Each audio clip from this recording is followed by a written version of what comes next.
Hi, are you interested in Tantra? Are you interested in Red Tantra? Well, this is what I offer.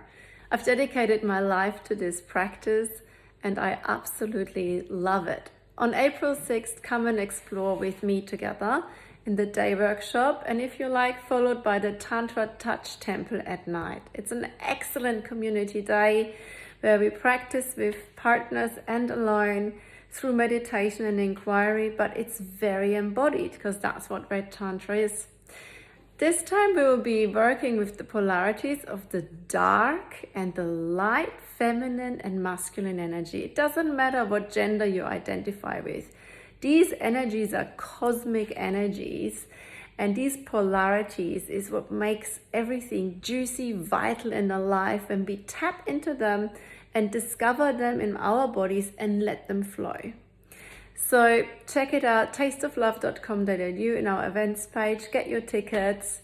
I'd love to see you there. If you feel to explore a little bit of Red Tantra and embodiment with me, this is our next event that we'll be offering, and it's sure to be really connected and nurturing, and it's a safe environment. I've been doing this work for 10 years and I can guarantee you it will be an exploration like no other.